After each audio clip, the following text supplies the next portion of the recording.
Here's a question that sounds simple and isn't. What gun should a soldier carry? For most of modern history, the answer was whatever your country decided decades ago and then just never revisited. The British carried the Lee Enfield for over 60 years. The Soviets built tens of millions of AK-47s and its descendants, and they're still in service in dozens of countries today. Since Vietnam, American infantrymen have carried some version of the same basic weapon, the M16 and its shorter, lighter cousin, the M4 carbine. That's not because the M4 is perfect. Nobody who's carried one thinks that. It's because replacing the standard infantry rifle is one of the hardest things a modern military can do. You're not just swapping a few million guns, you're changing the ammunition, which means new supply chains, new manufacturing lines, new contracts worth billions. You're retraining hundreds of thousands of soldiers who currently know their weapon by feel, in the dark, half asleep. You're replacing every spare part, every magazine, every pouch, every mount, every optic, every armorer's manual, every range qualification standard. And you have to do all of it while remaining ready to fight a war that could start next Tuesday. So the bar is not, is the new rifle better? The bar is the new rifle so much better that it justifies tearing down and rebuilding the entire infrastructure of American infantry combat? For 65 years, nothing cleared that bar. Programs came, programs went, and the M4 stayed. Then, in April 2022, the Army announced it was adopting an entirely new rifle, a new automatic rifle, a new ammunition caliber, and a new optic, all at once, as a single integrated system. Something had changed, and the thing that changed wasn't the rifle. It was the enemy's chest. To understand why the Army finally moved, you have to go back to the argument that produced the M16 in the first place, because that argument was itself about exactly this question, and the Americans of 1950 would have found the decision of 2022 baffling. After the Second World War, NATO had to standardize on a rifle cartridge. The British showed up with something genuinely forward-looking, a round called the .280 British, paired with a compact bullpup rifle called the EM2. The .280 was a middleweight cartridge, lighter than a full-power rifle round, controllable in automatic fire, but still hard-hitting well past 400 meters. Modern eyes look at the .280 British and see something suspiciously close to what everyone spent the next 70 years trying to reinvent. The United States said no. American doctrine was built around long-range aimed rifle fire, and American ordnance officials insisted on a full-power cartridge. NATO adopted the American 7.62 by 51 mm, and the United States adopted the M14 to fire it. The M14 lasted about 7 years as the standard American rifle. It was accurate, it was powerful, and in full automatic it was close to uncontrollable. A 9-pound rifle firing a cartridge designed to kill a man at 800 meters. Soldiers couldn't hold it on target, and the ammunition was heavy, which meant every rifleman carried fewer rounds into a fight that was increasingly being decided by how much fire you could put out in the first 10 seconds. Meanwhile, the Army's own research had been pointing somewhere else entirely. Studies of actual combat records kept producing the same uncomfortable answer. Most infantry killing happened at short range. Most rifle fire was not aimed in any meaningful sense, and hit probability collapsed past about 300 meters, no matter what the rifle was capable of on a range. If that was true, a cartridge optimized for 800 meters was optimizing for a fight that mostly wasn't happening, which is how a lightweight aluminum and plastic rifle designed by Eugene Stoner, firing a bullet that weighed less than 1/4 of an ounce, ended up in the hands of American soldiers in Vietnam. The 5.56 by 45 mm cartridge was a radical bet. Lighter ammunition meant a soldier could carry roughly twice as many rounds for the same weight. Lower recoil meant he could actually control the weapon on automatic. And inside 300 meters, the little bullet was doing something the physics of a bigger, slower round couldn't match, which we'll come back to because it matters enormously to this whole story. The debut was a disaster. Rifles jammed in combat. Soldiers were found dead beside weapons with cleaning rods jammed down the barrel, trying to clear a stuck case. The causes were a compounding chain of decisions made outside the design. The propellant was switched to a type that burned dirtier and cycled the action harder. Chambers weren't chrome-lined, so they corroded in the humidity. And this is the part that still gets taught in ordnance courses. The rifle had been marketed to the force as low maintenance, so cleaning kits weren't issued in adequate numbers. Soldiers were handed a rifle and told it didn't really need cleaning. Congress held hearings. The Army fixed it. Chrome-lined chamber and bore, revised buffer, corrected propellant, cleaning kits, and actual instruction on how to use them. Within a few years, the M16 went from a scandal to a weapon soldiers trusted, and it stayed that way for the next half-century. Remember that sequence. A capable weapon rushed into soldiers' hands ahead of its own testing, producing problems that were entirely fixable but cost lives before they were fixed. It becomes relevant again around 2024. So the 5.56 worked, but understanding how it worked is the key to understanding why it eventually stopped being good enough. A 5.56 bullet is small and light. It doesn't have much momentum. What it has is speed. A standard round leaves a 20-inch barrel at over 3,000 feet per second.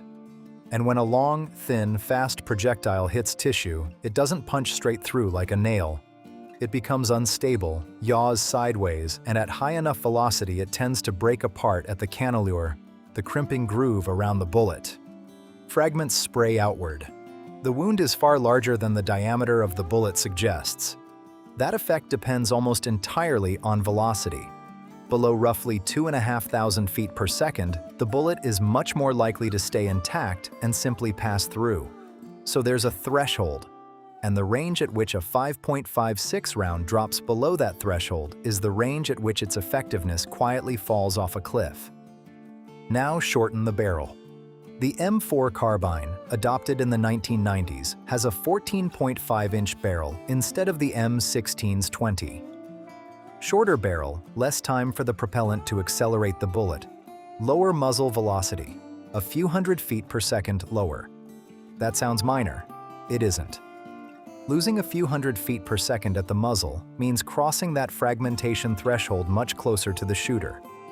The effective envelope of the round shrinks, not by a little, but by a large fraction. The Army made that trade knowingly and for good reasons. The M4 is shorter, handier, better in a vehicle, better in a doorway, better for the enormous number of soldiers whose primary job isn't shooting people at 400 meters. For the wars of the 1990s and for urban Iraq, it was the right weapon. Then the Army went to Afghanistan. Afghanistan is not a doorway. Large parts of it are wide valleys and bare mountainsides where you can see a man clearly at 700 meters and have absolutely no way to reach him with a carbine. American units started reporting firefights that opened at ranges where their standard rifles were essentially decorative, where the enemy, armed with old belt-fed machine guns and full-power rifles, could sit on a ridgeline and engage from a distance the Americans couldn't answer. In 2009, an Army officer named Thomas Earhart wrote a paper on exactly this problem, and one figure from it circulated everywhere. Roughly half of engagements in Afghanistan were taking place beyond 300 meters. Beyond, in other words, the range where the standard American infantry weapon was doing what it was designed to do. The Army improvised. Old M14s came out of storage, got fitted into modern chassis, and went back to war as designated marksman rifles. Squads got 7.62 rifles pushed down to them. Units leaned harder on their machine guns and their mortars and their radios. It worked more or less. That's what improvisation is for. But it was a patch on a structural problem, and everyone knew it. And then the second problem arrived. The one that actually forced the decision. Body armor. Modern hard armor plates are ceramic composites, and they work by a fairly brutal mechanism. The ceramic strike face shatters the incoming bullet and blunts it, while a backing layer of laminate catches the fragments and spreads the energy. American ESAPI plates are rated to stop multiple hits from full-power armor-piercing rifle rounds. They are heavy, they only cover the torso, they crack, they degrade if you drop them, and they absolutely will stop a 5.56 round at anything past knife-fighting range. For 20 years, that was fine, because the people shooting at Americans weren't wearing them. Insurgents wear chest rigs, not ceramic plates. Peer militaries do. Russia's Ratnik program put modern plate carriers on regular infantry. China has been fielding improved armor across the PLA. And American planners, running exercises against those forces rather than against insurgents, kept arriving at the same result. A U.S. rifle squad, engaging an enemy squad at 400 meters, could put rounds on target all day and not reliably do anything about it. This is where the Army's favorite word enters the story. Overmatch. Overmatch means a decisive advantage. You can hurt them before they can hurt you, and you can defeat their protection before they can defeat yours. For 60 years, American infantry had it almost by default. The combination of long-range body armor and improved enemy optics was taking it away, and taking it away specifically at the ranges where American units had already discovered they were weakest. The Army's conclusion, after years of internal argument and a fair amount of congressional pressure, was that no amount of tinkering with the M4 would fix this. You cannot make a 5.56 bullet defeat a ceramic plate at 500 meters by improving the rifle. The limit isn't in the gun, it's in the cartridge. Which meant changing the cartridge, which meant changing everything. The Army had tried before, repeatedly. It's worth walking through the wreckage, because the failures explain the strange shape of the program that finally succeeded. Start with SPIW, the Special Purpose Individual Weapon, launched in the early 1960s.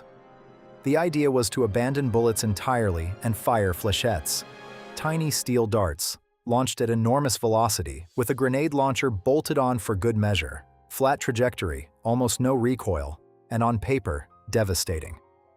Engineers spent more than a decade on it. The flechettes were inaccurate, the weapons were unreliable, and the program died quietly in the mid-70s, having produced nothing. Then the Advanced Combat Rifle program in the 1980s, which asked industry for something that could double hit probability over the M16A2. 4 serious entries came in: Colt with a refined AR, Steyr and AAI with their own flechette designs, and Heckler & Koch with the G11, a rifle firing caseless ammunition, propellant blocks with the bullet buried inside, cycling at over 2,000 rounds per minute in a 3-round burst, so all 3 left the barrel before the shooter's shoulder even registered the recoil. The G11 was one of the most sophisticated firearms ever built. The Army's verdict on the whole competition: none of them were enough better. Program closed. The 1990s brought the OICW, later the XM29, a rifle married to a smart grenade launcher firing airburst rounds that could be programmed to detonate at a specific distance, meaning directly above an enemy hiding behind a wall. Genuinely clever and genuinely useful. Cover stops being cover. The weapon weighed around 18 pounds, the electronics were fragile, and the cost per unit was ridiculous. It was split into 2 programs. The rifle half became the XM8, the grenade half became the XM25. The XM8 was a lightweight modular rifle from Heckler & Koch, and by most accounts, it tested well. It got killed by procurement politics. Competitors protested that the selection process had been effectively pre-decided, Congress got involved, and the Army withdrew. The XM25 made it to Afghanistan for field evaluation and was canceled after a malfunction in which a round detonated and injured a soldier. And most recently, the individual carbine competition, which ran from 2010 to 2013. 8 manufacturers submitted their best replacement for the M4. After 3 years of testing, the Army announced that none of them had demonstrated enough improvement over the M4A1 to justify the switch, and the whole thing was canceled. There's a pattern here, and it isn't that American engineers can't build rifles. It's that the M16 family had become so deeply embedded in American military infrastructure that better was not a winning argument. A new rifle that was 10% better still cost billions to field, and 10% doesn't buy billions. Every one of those programs was competing against an incumbent whose greatest advantage was that it already existed everywhere. So NGSW, the Next Generation Squad Weapon Program, launched in 2017, was built on the opposite theory. Don't offer an improvement, offer a leap so large that the comparison isn't close. The requirements reflected that. Competitors had to submit 2 weapons: a rifle to replace the M4, and an automatic rifle to replace the M249 squad automatic weapon. Both had to fire the same new 6.8mm cartridge, which the competitors also had to design themselves, because the Army specified the bullet's dimensions and performance, and then left the cartridge engineering entirely open. Both weapons had to work with a new fire control optic. The automatic rifle had to weigh no more than 12 pounds with attachments, deliver accurate fire past 600 meters, and suppress out to 1200. And everything had to be designed from the ground up to be fired suppressed, not suppressor compatible, designed around the suppressor as the normal condition.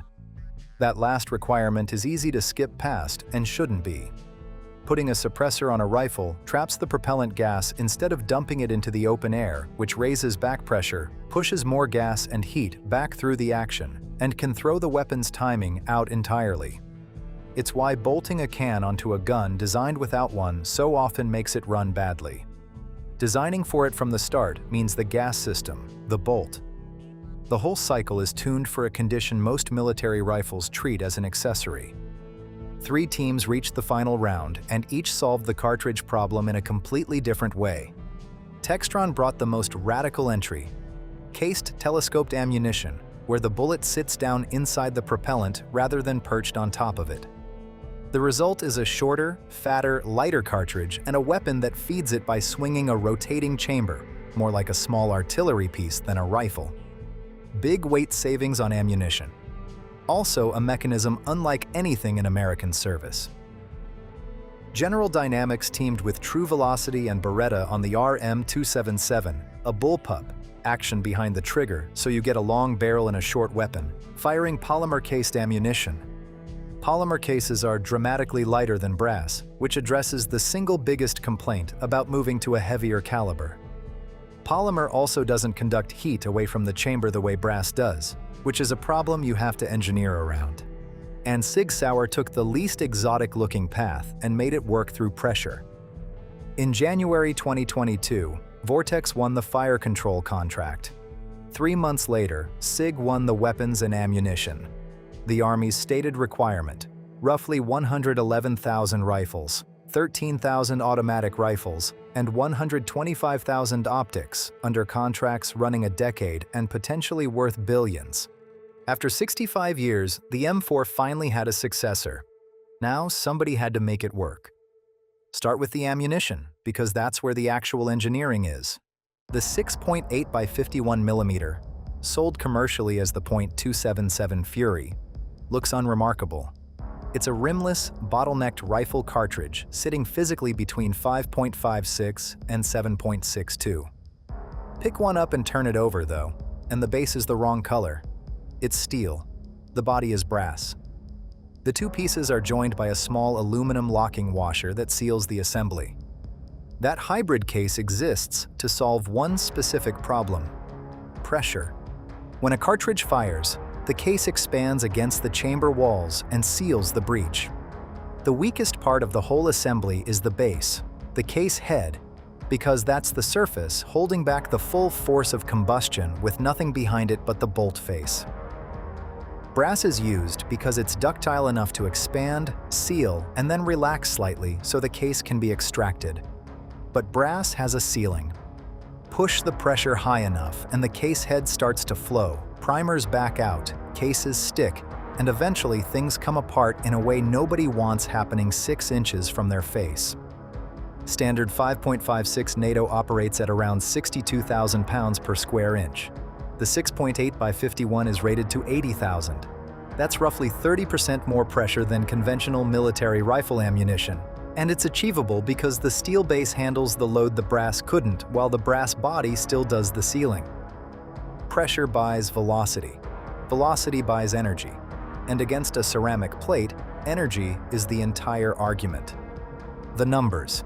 A 6.8 by 51 round pushes a 140 grain bullet at roughly 2,950 feet per second out of the XM7's short barrel for around 2,700 foot-pounds of muzzle energy.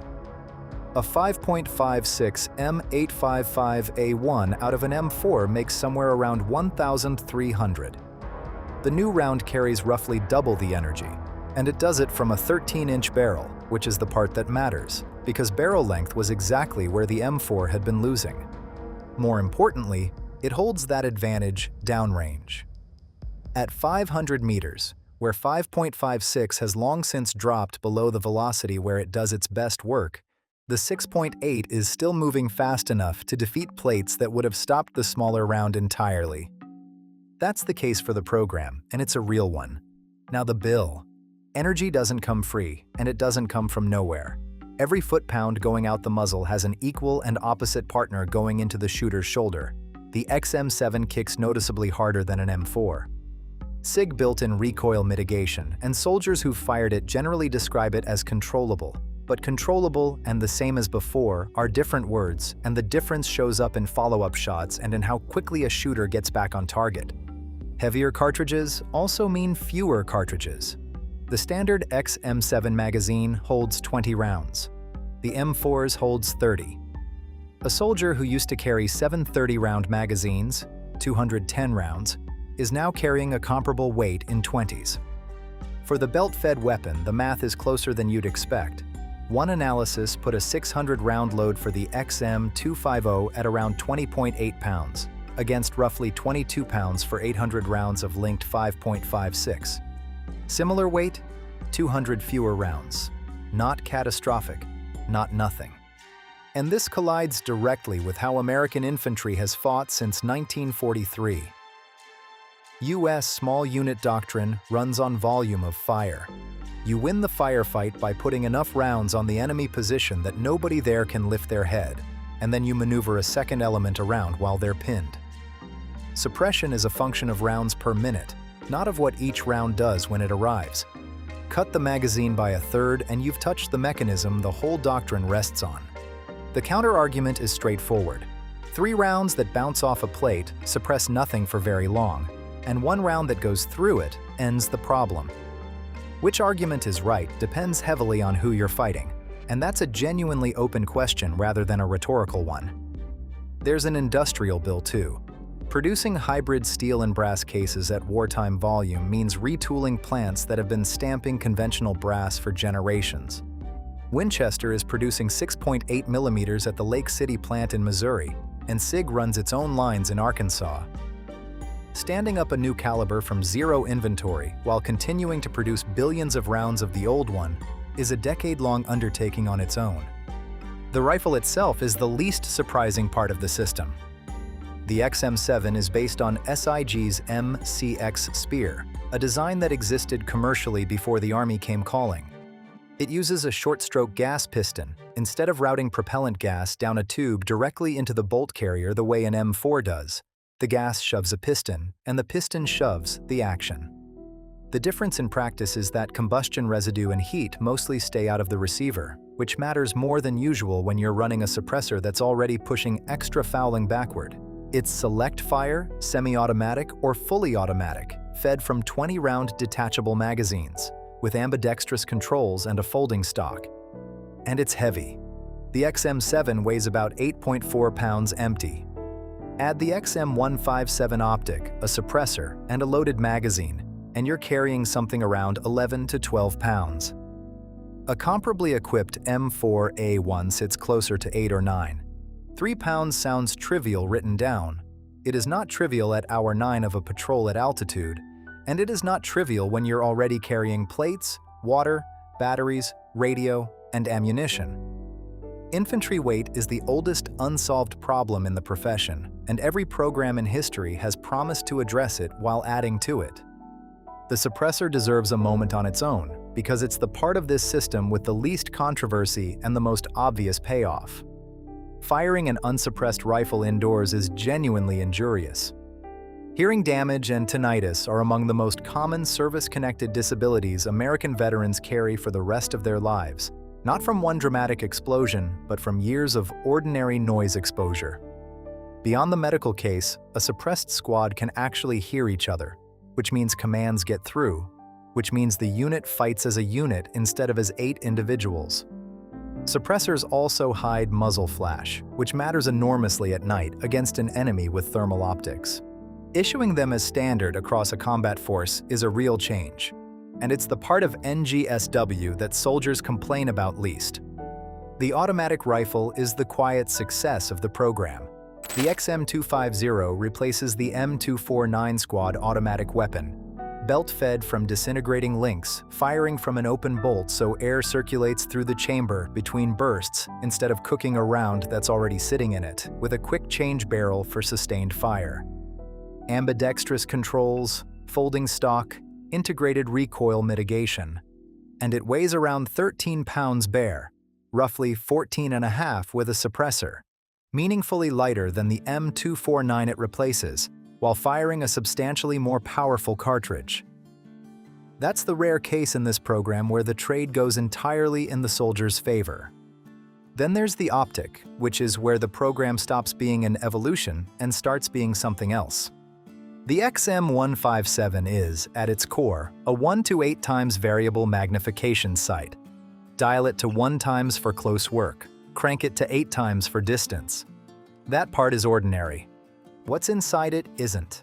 A laser rangefinder good past 1,000 meters, a ballistic computer, sensors reading temperature and air pressure, a digital compass, visible and infrared aiming lasers, and a display that draws the computed aiming solution directly into the shooter's sight picture. In practice, a soldier sees a target, presses a button, and the optic bounces a laser off it to measure the exact range. The computer takes that distance, factors in the ammunition's known ballistics and the actual atmospheric conditions right now, and moves the aiming point to where the bullet will actually land. The soldier puts the dot on the target and fires. If that sounds like the targeting system in a tank or a fighter aircraft, that's because it's the same idea, shrunk. Fire control, the automated business of turning where the target is into where to point, has existed on crew-served weapons and vehicles for the better part of a century. What it has never been is small enough, cheap enough, or rugged enough to hand to a private. The potential payoff is significant. Marksmanship at long range is mostly a matter of estimating range and holdover, and those are perishable skills that degrade under stress, under fatigue, and under fire. A soldier who might miss a man-sized target at 600 meters with a simple red dot could, in principle, hit it consistently with the computer doing the hard part. The XM157 also talks to other XM157s and to the Army's networked command systems. A squad leader could designate a target and push range and bearing to every rifle in the squad, everyone looking at the same point immediately, without anyone shouting compass directions across 100 meters of open ground. That's the promise. The costs are the obvious ones. It weighs roughly 2.5 pounds, which is a substantial fraction of the weight complaint. It runs on batteries, which are one more consumable in a supply chain already groaning with them. It's a computer, and computers in the field get wet, dropped, frozen, and used by exhausted people at 3 in the morning. Which brings us to what happened when the whole system met the real world. The Army fielded NGSW using something called the middle tier of acquisition, a pathway designed specifically to move fast, with testing and production running in parallel rather than in sequence. The XM7, the XM250, and the ammunition all received urgent material release in spring 2024, clearing them for limited fielding while formal operational testing was still going on. Speed was the whole point. The question is what speed cost. The early signs were encouraging. At demonstrations, soldiers watched 6.8 rounds punch through steel plates and barriers that stopped 5.56 dead. Soldiers who fired the weapons told reporters they were accurate, controllable, and that they'd carry the XM7 into a fight without hesitation. The 82nd Airborne began fielding, and the reports coming out of units were broadly positive. Then the Pentagon's Director of Operational Test and Evaluation published its assessment. DOT&E exists specifically to be independent of the services it evaluates. Its job is to tell the Secretary of Defense the truth, even when a program office would rather it didn't. The report confirmed the good news. The 6.8mm round demonstrated increased lethality over the current 5.56 round. The core premise held up. Then it said the XM7, combined with the XM157 optic, had a low probability of completing a 72-hour wartime mission without a critical failure. Soldiers rated the optic's usability somewhere between below average and failing. The report recommended redesigning the suppressors on both weapons to reduce heat and burn risk, and to address what it described as noxious off-gassing. That last one deserves an explanation rather than a joke. A suppressor works by capturing propellant gas, letting it expand and cool, and releasing it slowly. But the gas has to go somewhere, and some of it goes backward, through the action, out the ejection port, into the space where the shooter's face is. Now combine that with a cartridge running 30% higher pressure and therefore producing considerably more gas to begin with. Soldiers reported eye irritation and respiratory symptoms during sustained fire, and it got markedly worse in enclosed spaces, inside a vehicle, inside a building, in a trench. Exactly the places infantry actually spend their time. The report also recommended reliability improvements to both weapons themselves, which is a polite way of saying they weren't yet meeting the standards the Army would normally demand before putting a weapon in a soldier's hands. And then the criticism came from inside. An Army infantry captain published research arguing the XM7 was unfit for combat, citing its weight, its ergonomics, its reduced ammunition capacity, and durability problems he documented. SIG pushed back hard, and one officer's assessment isn't a consensus. But an active duty officer going public against a flagship program is not a normal event, and it doesn't happen when everyone's happy. The program office's response is that this is what fielding looks like. Problems get found, problems get fixed, and the underlying capability is worth the growing pains. That is a completely reasonable position, and it's also what every program office says. But recall how this story started. The last time America put a new rifle in soldiers' hands ahead of its own testing, the weapon was fundamentally sound. The problems were entirely fixable, and soldiers died anyway while the fixing happened. The M16 became one of the most successful service rifles ever built. It also took years and a congressional inquiry to get there, and the men who carried it in 1967 paid for the schedule. The Army knows that history better than anyone. It's choosing speed regardless, because it's decided the risk of being late is worse than the risk of being early. There's also a strategic dimension to this that gets lost in the arguments about magazine capacity. NGSW doesn't affect most of the American military, and it was never meant to. Only the close combat force gets the XM7 and XM250. Infantry, cavalry scouts, combat engineers working alongside infantry, medics attached to those units, forward observers, everyone else, support troops, logistics, headquarters staff, the overwhelming majority of the uniformed population, keeps the M4. The Air Force and Navy aren't involved. The Marine Corps, which went its own way years ago with the M27 and has its own ideas about squad organization, is watching from the sidelines. So the American military is not replacing the M4. It's splitting into two rifle calibers, deliberately, for the first time in generations, accepting a permanent logistical complication in exchange for giving the people most likely to be shot at a weapon built for the people most likely to shoot at them. That's a defensible choice. It's also the beginning of a much larger problem, because the same logic scales up to the alliance. NATO's whole small arms architecture rests on standardization. Since the 1950s, the point has been that ammunition is interchangeable. A British soldier can take belts from an American, a Polish unit can resupply from a German one, and a coalition doesn't grind to a halt because someone's magazines don't fit. That interoperability was purchased with exactly the argument the United States won in 1953, and then abandoned in 1963, which should tell you something about how durable these decisions are. An American squad running low on 6.8 in a coalition fight cannot resupply from the Allied unit next to it. Nobody else makes it. Critics argue the United States should have brought this to NATO first and developed a common next-generation cartridge, the way 7.62 and 5.56 were done.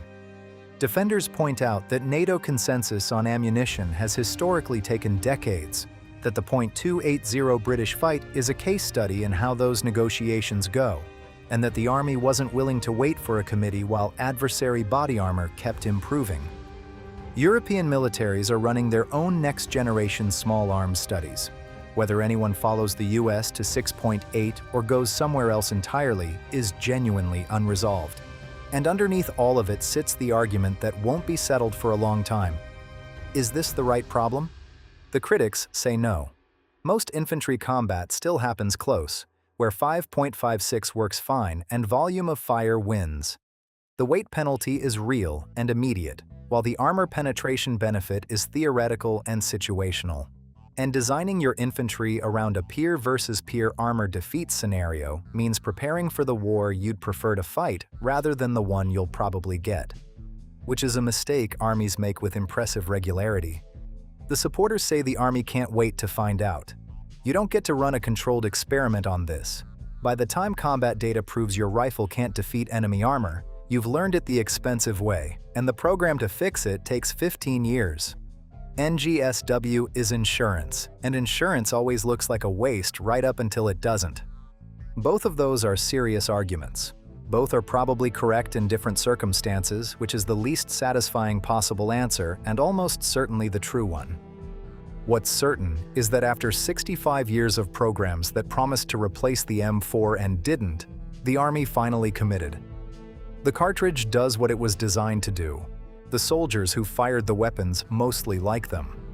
The automatic rifle is lighter and more powerful than what it replaces, and the optic, if it survives contact with reality, hands the individual rifleman a capability that used to require a tank. The reliability problems haven't gone away. Neither has the weight, the gas, the smaller magazine, or the officer who put his name on a paper saying this weapon isn't ready. Here's the part that actually tells you what the Army believes. It could have replaced the M4 outright. It had the contract, the money, and the political cover to do it. Instead, it built the most expensive infantry weapon program since Vietnam and issued it to about 1 soldier in 10, and then left the M4 in the arms room, right next to it, for everyone else. Because the honest answer to what gun a soldier should carry has never been a gun. It's a question about who he's going to meet. And for the first time in 65 years, the Army has stopped pretending there's one answer. So, if you were carrying it, heavier round that goes through armor, or more rounds in the magazine? Drop your pick in the comments. And if you enjoyed this one, hit like and subscribe to Vector 1.